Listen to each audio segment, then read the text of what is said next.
Hello everyone, welcome back to The Fire and the Rain, Part 9. Today we are going to deal with the epilogue, the last part of the drama.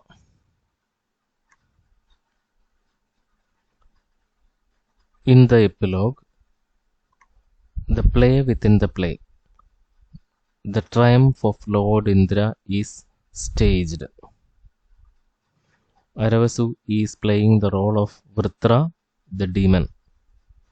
The stage manager plays the role of Indra. The play begins. The audience, including Paravasu and the king, occupy their places and watch. This particular drama, that is the triumph of Indra, that is the play within the play, it has an importance in this context. The events in the play within the play is running parallel to the events of the real drama. Now we are going to explain what is the story of the play within the play. Let us see the reactions of the characters to this play. The play within the play tells the story of three sons of Brahma. One is Indra, the other two are Vritra and Vishwarupa. In a soliloquy, Indra speaks to the audience. Indra tells the story. Brahma once fell in love with an earthly woman and had a son. He is called Vishwarupa. Brahma also had another son by a demoness, a Rakshasa. He is Vritra. Indra feels threatened of the power of his brothers. So, Indra conspires to kill them. Indra prepares a plan.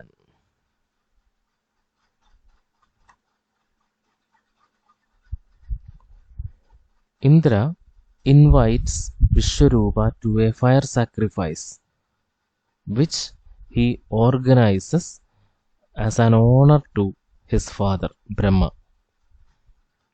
Vishwarupa and Vritra are very much attached to each other. So, Vritra accompanies them. Vritra is afraid that Indra will kill Vishwarupa. Indra does not allow Vritra to enter the sacrificial premise, as he is born as the son of a demoness. So, Vritra waits outside, while Vishwarupa is standing close to the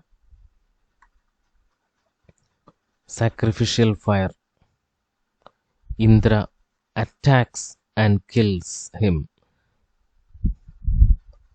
So at this particular point of the drama, Paravasu, when he sees Indra's betrayal, he becomes guilty.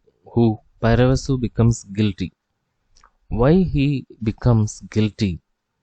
Because Paravasu has killed his father and put the blame on the shoulder of his brother Aravasu. Thus, the theme of the play within the play runs parallel to the story of Paravasu, Raipya and Yavakri. Paravasu seems to see the ghost of his father, Raipya, and imagines the face of his brother, Aravasu.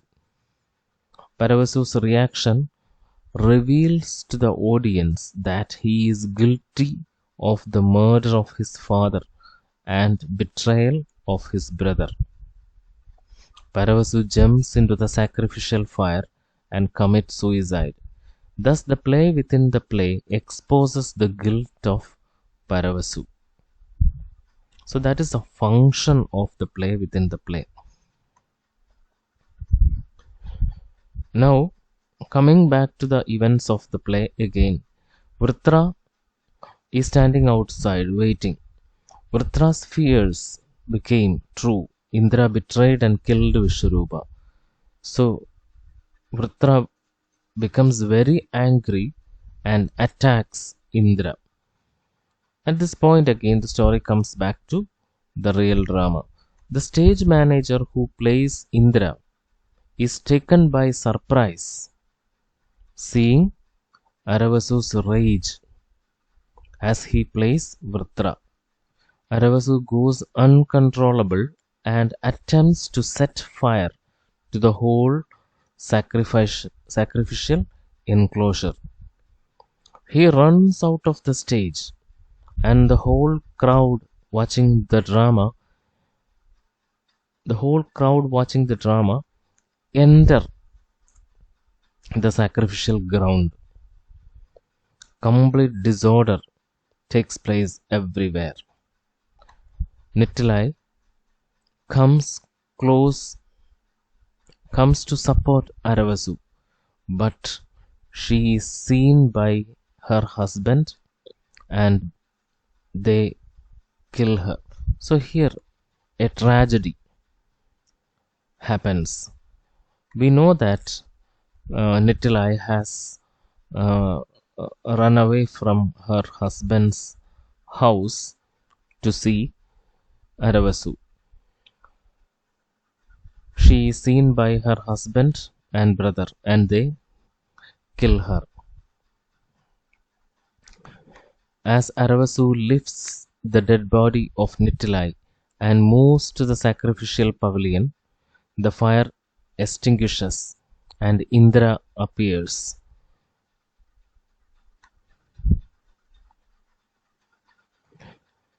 Indra addresses Aravasu and asks for any boon. The gods are pleased with him. Gods are pleased with Aravasu. The crowd warned Aravasu to ask for rain. Aravasu requests Indra to give life back to Nittilai. Indra says that along with Nittilai, his brother Paravasu, his father Raipya and Yavakri also will come back to life. Indra rolls back the wheel of time and they come back to life.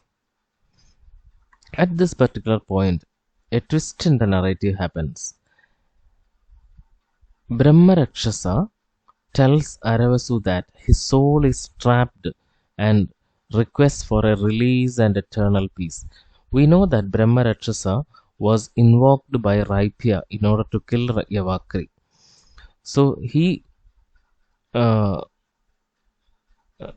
fulfills his object, but he is trapped. His soul is trapped on earth and he is not able to return. He wants a release, eternal peace. He wants moksha. Indra asks Aravasu whether he wants Nittilai alive or the release of Brahma Rakshasa. At this point, Aravasu sacrifices his happiness and asks for the release of Brahma Rakshasa. So the great sacrifice of Aravasu is recognized by Indra and rain begins to pour where the drama ends. So the famine and drought which was continuing for the past 10 years comes to an end because of the sacrifice of Aravasu. That is how the drama ends.